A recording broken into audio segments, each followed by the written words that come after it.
Hey, buddy. It's Jesse, fresh off my trip from Santa Fe, New Mexico. My first time there, where I went to see Abraham Hicks. So I wanted to talk about that experience. Abraham Hicks, if you have not heard of her, actually, her name is Esther Hicks, but she goes by Abraham, and I'll explain that in a second. But I started getting her videos in my YouTube algorithm at one point. And when I was listening to her guidance, she's kind of a teacher.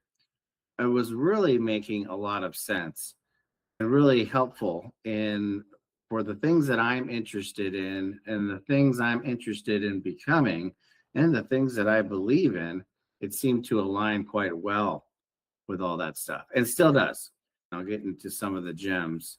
Later, I understood that this woman, Esther Hicks, is basically saying that she's channeling a being or group of beings or guides from the other side, infinite source, God, you know, afterlife, where we go when we die, collective consciousness, infinite intelligence. And so that may sound strange. It certainly sounded strange to me when I first realized that, but I quickly got over it because the message she was sharing did not seemed quite congruent with where my mind, body, and soul have been heading, which, comes just down to alignment. And alignment, what is alignment? Alignment to me is love, feeling joy, feeling love, being in love with yourself, being in love with your journey, being in love with the people around you. And for me, it was, I think, what it's all about, what I'm coming to realize for me is that it's all about becoming in love. It's all about pursuing bliss, joy, and love. And by extension, and cutting out all the stuff that's opposite that, the fear, uncertainty, and doubt, resistance. Very Taoist in a way, but also very Christian. If you take Jesus seriously, it's all very congruent with everything Jesus says in the Bible about the kingdom of heaven being within you, and all part of, I think, a evolution of bringing the kingdom of heaven back on earth. That's one way to say it. And we do that, in my opinion, by cleaning our own house, cleaning our own temple, and enabling love to expand. And by extension, though maybe not on purpose, by extension, you're raising the watermark, you're raising the bar in society. Where we focus on ourselves, we don't focus on others. In my opinion, when we focus on others or changing others, we're missing the point and, in fact, making it worse. And as clear as day, we're in a very divisive time. It doesn't seem to be getting better. And I think the answer is that we focus on ourselves and clean our houses. So I have a messy house. About this channel, I want to be authentic all the time and to share, the journey I am on, which is that love expansion journey, but it also requires a lot of cleaning house. So if I ever sound critical of other people, I'm really talking about myself. I'm really talking about the things that I need to clean up. So with that, so let me explain her a little bit more. So, you go there, there's nothing woo-woo about it. I kind of thought, because I've never done something like this before, I kind of thought I'd go and it'd be a little bit hippity-dippity. Where I'm trying to go to is that the people were very cool and normal, normal everyday people. In fact, not just that, but really fun to be around and really inspiring and lovely to be around. All people that had this real kind of, because we're all on the same journey, basically trying to cut out the fear, uncertainty, and doubt, and expand the love in our hearts, and get aligned. So that was quite lovely to be a part of all of that and to talk to folks on a similar path that feels unique, especially in this day and age. So anyway, I didn't go there for community. I just went there to check her out. So there's about 400 people there or so. And she comes out and she does a very short introduction and just kind of lays the foundation, the premise that I've been very familiar with now, that it's really about our own personal alignment. It's not about changing anyone else. In fact, that can be quite detrimental. The changing of other people is just a byproduct of us changing ourselves. And it's so like kind of a bonus. But if we're focused on changing other people, and why this channel has moved from politics or stepped aside for a minute till we got clean in our heart. But to build on that, the idea is that we really shouldn't do anything unless our hearts aligned, unless we're feeling the buzz, we're feeling in love, we're feeling in, you got to think of the any times where that's happened for you. It could be, a moment with your daughter, I get daily, something you're just very grateful for, that buzz you feel. It could be like a project that you're very passionate about, and that buzz you feel when you're working on it. That's alignment. That's stuff that her message is to like pay attention to that stuff and savor it and build on it. And then at the same time, when you inevitably have negative thoughts that come in about this, that, and the other, try to catch them. Try to catch them before they fester and build on each other. But then there's this element of attraction, because what you think about, what you focus on will attract more of that. That's sort of a universal law that she is proclaiming that I have found to be very true. What a good example is, they say getting up on the wrong side of the bed. Say you get up, you start having negative thoughts, and then there's a snowball effect to your day. I think that is by universal design, which sounds like a bummer, but there's an inverse to this, which is very exciting and promising. But what you focus on, that's where the energy flows. It's no different than what Tony Robbins says: where focus goes, energy flows. And so you attract more things and more circumstances in direct relation to how you're feeling and what you're thinking about. So if you, like me, have done often, if you get focused on something negative and then start ruminating, you're just bringing in more stuff. That will lead to, getting cut off in traffic. That will lead to, a number of, say for me, negative interactions at work, or being angry, or all that kind of stuff. It attracts more of it. And so my big goal and part of my journey here is to cut that out, right? I've recently talked about, I don't want to plug into that amplifier anymore. And speaking of, like a Sunday night, that dread. If you've ever felt that dread, I think we all have. I'm going to work the next day because we don't like our job. That's the stuff I want to cut out. Like, I don't want to plug into that anymore. The sound of that amplifier, to use musical radical metal metaphors, I'm just not going to do it anymore. I'm going to plug my mindset into a pristine, hopeful, optimistic vitality amplifier. And you will know that by my sound, by my fruits, by my love. I keep thinking of the song, "They'll know that we are Christians by our love." That song has come to mind a lot. I was raised Christian. I still believe in a lot of that stuff. Not all of it, but I believe in probably the key parts, the Jesus parts. So what were some of the gems there? But let me back up. That's sort of the premise of the experience. Is she's just she's kind of like a coach. Yes, there's all this channeling or whatnot. And I sort of don't, even though that might sound weird to people, I sort of don't care. I'm judging her by the experience I'm having because I'm listening to her. And whether it's channeling or whether it's her own mind or her own subconscious, I don't care. I just I just get a lot of value from it. And so all that other stuff, if you're getting hung up on that, well, for me, I don't get hung up on that because what she's saying is resonates with me.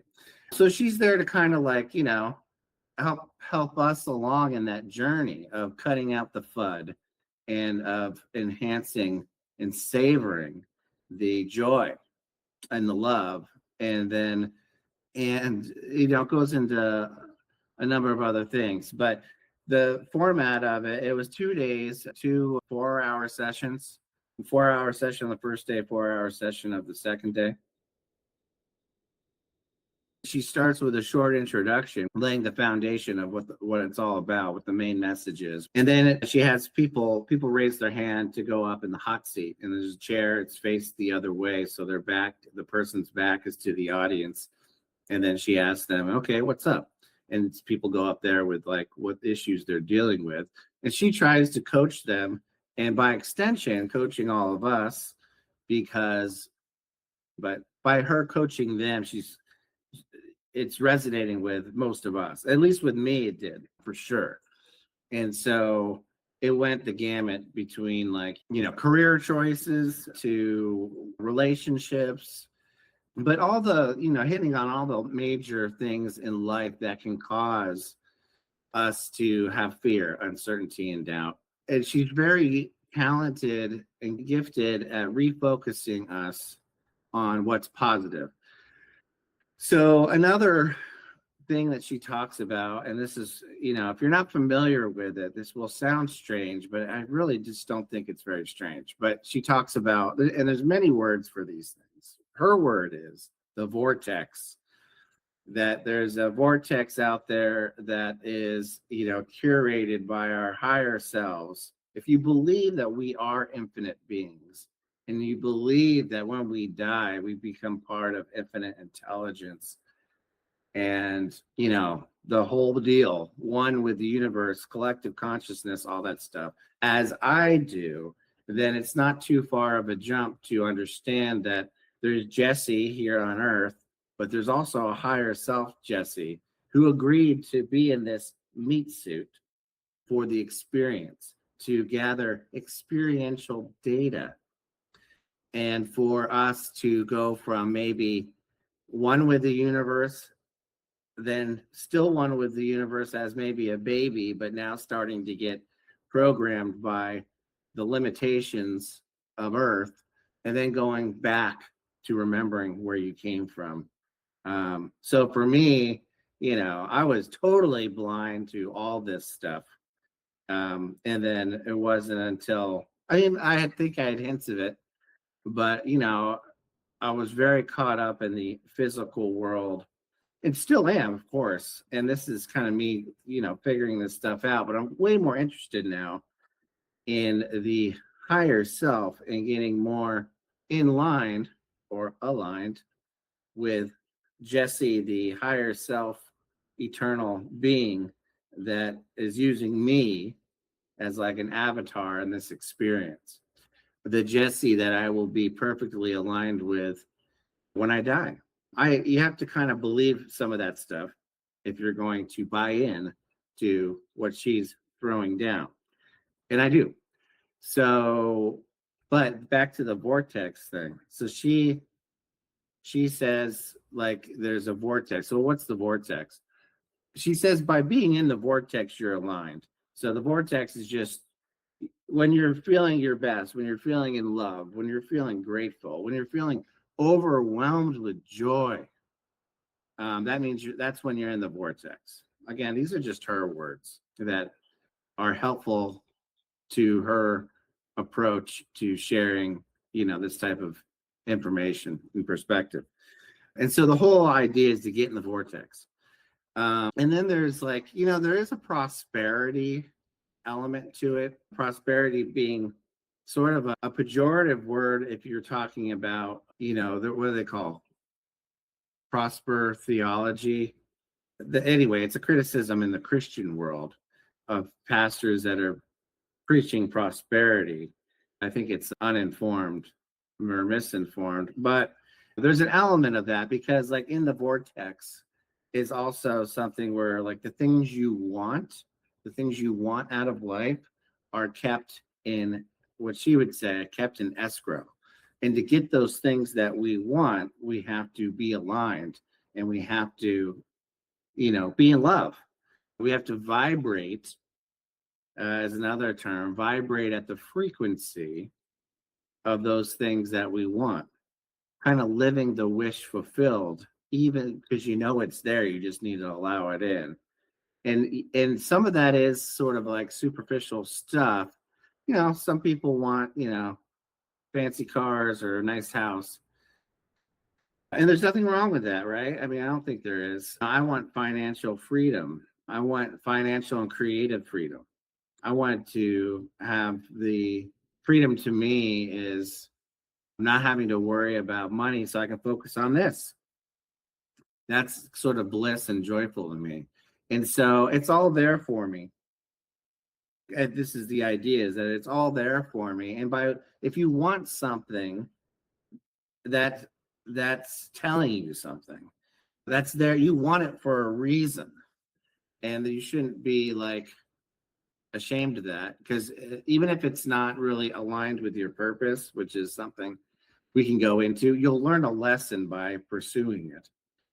I think let's step back from that. I think alignment is aligning with your purpose on earth. So I think you do choose, before you come into your meat suit, you choose a certain purpose for your life, and you zigzag, but you're always going to get there eventually, because that's what the lesson you wanted to learn and the purpose that you've chosen. And so really life is about allowing that to unfold.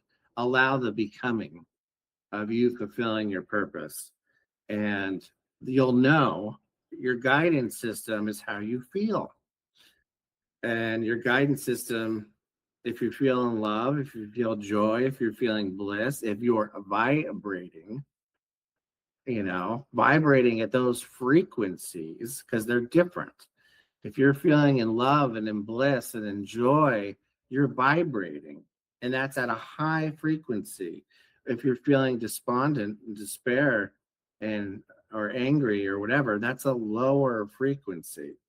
And the whole idea is trying to get less of that low frequency and more of that high frequency. And no one's ever perfect, but it's about that journey, and also falling in love with the journey from those lower frequencies to more higher frequencies.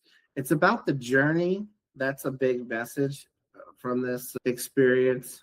It's about falling in love with the journey. And the more we kind of understand that, internalize that, the more our vortex, our escrow opens up, and we get, what we need. It's falling in love that there is a vortex, that we are manifesting our experience by how we vibrate, by what frequencies we're emitting from the low end to the high end, and that we're going to get what we vibrate at. And so if there's all these wonderful things that you want in life, well, you earn it. Earns are probably the wrong word, but you will receive it if you're able to feel in love, if you're able to align with purpose, light and love and happiness. Whereas if you're always complaining or blaming the world, as I have done for much of my life, or another good one of mine is like ruminating about people at work. those are blockers for me. By not trying to, oh, I had to adjust my phone. Anyway, maybe that was a sign. Maybe I wasn't supposed to talk about something. So for me, I just had a lot of anger stuff. I get stuck on injustices to me or others, or maybe in the world, and that's attracts more, issues. And I've just kind of seen it. I've witnessed that in my life, and so I'm like, how do I crack the code on this stuff? And this is where all this stuff is very compelling, because I'm noticing that by changing how I think and working on changing how I feel, which at one point I thought that was just impossible. I gotta change how you feel. Sometimes I get so angry about something. This is me. I'm like, yeah, right. Am I gonna change this? Yeah, right. I'm in it. Oh, jeez. Should I just do the rest of the video like that? I think it's still recording.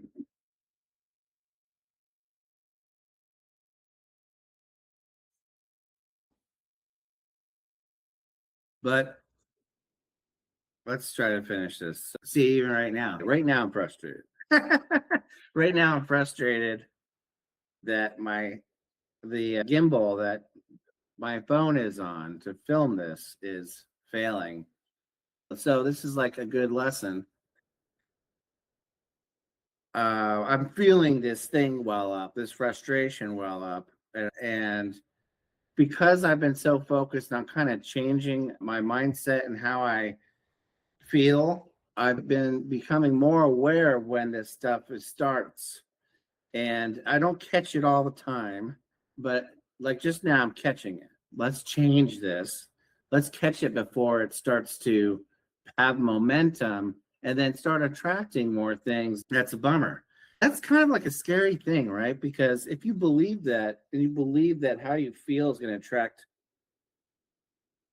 more stuff that's aligned with how you feel, man, it's scary because what if you have a tendency to feel really bad? And that's been certainly true with me and like anger and stuff and frustration, just a spiraling effect. But the great news is that the inverse is true too. And it just takes a little bit change of mindset and really some practice. A lot of this is practice. So just now I caught it. It was welling up. It was a fireball. I felt it coming up and I caught it. And now just by using it as an example, I feel great again. I feel wonderful because I took that and I'm kind of using it in a positive way to have an example. And so that makes me happy. And it makes me joyful. And so I'm trying to and by being joyful, I'm attracting more joyful things. The other message I think through all this, and I got a bunch written down that I haven't even looked at. I think we're kind of remembering them. So just in that example, to say you're experiencing something negative, maybe that's not a great example, but say it's with someone else, which is always the case with me. This is my lessons, the big lessons that I'm learning. It's about relationships, really with other people. But one that if I'm nasty in here, I'm going to attract nasty out there. And so for me, a big lesson is like, I can't blame that person for being nasty to me if there's a case of that, because I'm the one attracting it. So that's why I always say I got to clean up my house because I want to be like love and light, and joy and happiness. I'll get joy and happiness. And if there's something that makes me feel negative, to not really worry too much about that. And in fact, be grateful for it because that provides contrast. So especially if you're lacking clarity on what it is you want, you can pay attention to the things you hate that really bother you. And instead of going down a rumination spiral like I would always do, you can say, what's the opposite of this feeling? What's the opposite of what's triggering me? And then focus on that. And that's with every negative thing that comes your way, there's positive end to it. And you have to take the negative and be like, okay, what's the opposite? That's what I want. I want this thing on this side of the stick, and I'm grabbing that.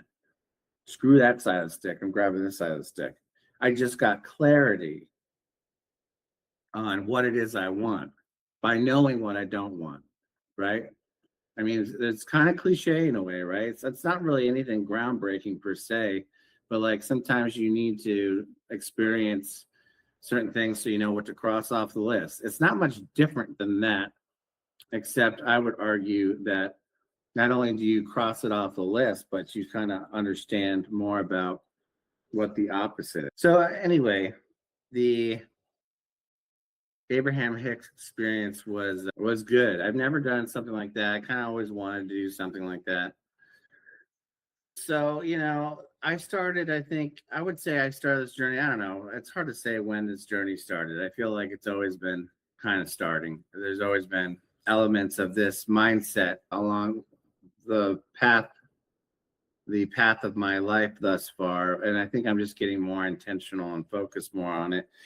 But so what, has it worked? Well, one example just recently, let's talk about the job. I wanted something else. I'm looking for a job right now, but I was putting it out there that I wanted to find something else. Now, would I have done it this way, where we lost a recompete for a contract, and so we're forced out?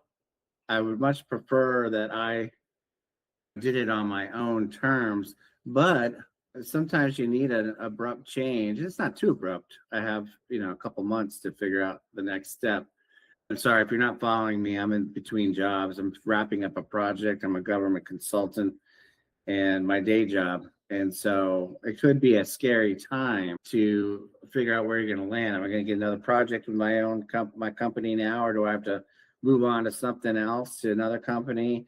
What's the job market like? All that stuff. I'm trying to feel very optimistic about all that stuff again, so I can attract, a wonderful path. That's why I'm looking at this not as a woe is me type of deal. I'm looking at this as a great adventure, but I'm also looking at it as a wish fulfilled. I didn't want to be there anymore. Not the company. The company's fine, at the project. And then sure enough, we lost the recompete. It's like, well, here you go. Your wish is granted. So that's one way to look at it. But there's other cool things, right? This channel that I love so much, it came a little later than I thought. But one thing I was putting on the board, putting on my radar, putting in my focus, where focus goes, energy flows, is to get to 1,000 subscribers for this channel. And so I just hit it last night. Not only did I hit it last night, I'm about at 1,200 subscribers. There's momentum.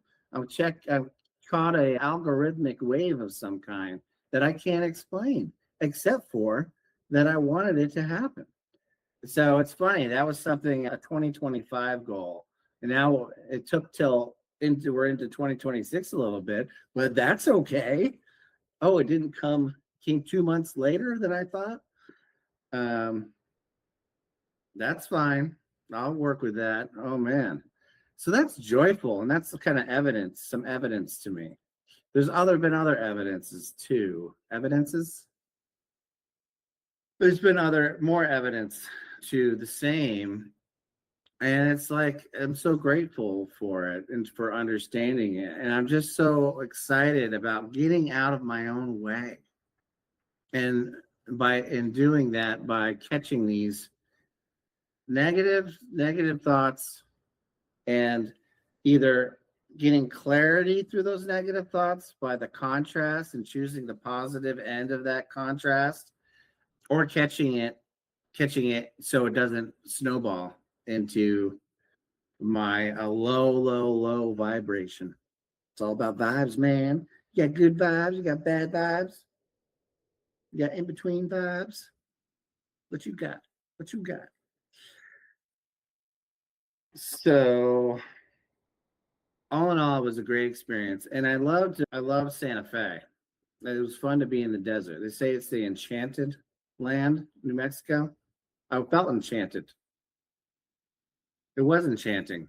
Even when I flew in, it was night, and I couldn't see the vast desert and the hills and the mountains with snow on top. I still felt enchanted. It was cool. And then definitely solidified it the next day. I got a long time in the morning to go explore and go on a hike. And it was beautiful and interesting and unique and wonderful. And so all in all, great, very positive experience. It took a while. I had to fly out there as a 3 3.5 hour flight or something to Denver, then Denver to Santa Fe. It took 5 hours to get there, 5 to 6 hours to get there, and I was only there a day, 2 days tops, maybe more like a day and a half, and a whole day to get back. But it was totally worth it. I wouldn't do it all the time, but great experience. So anyway, I don't know if this stuff is helpful. This is this is what I'm digging. This is what I'm feeling. This is what I want to think about publicly and throw down. I want to be authentic about this journey I'm on, because I feel it's very positive, and that's what we need right now, right? Right. I think so. So I'm keep doing it. All right. If you're subscribing, I don't like saying like and subscribe. I don't know why I don't, because everybody says that. I think it helps me if you like and subscribe. So if you want to help me, then maybe you could do that. Amen. All right. See you later. I gotta get to work. So I'm gonna go to work and not ruminate. I'm gonna go to work and be positive. I'm gonna be friggin' love and light. I'm gonna vibrate at a frequency that's undeniable. You know what I'm saying? And by doing so, I'm gonna bring in a wave of fortune and good vibes and love and adventure and fun. You know what I'm saying? All right. With that, see you later.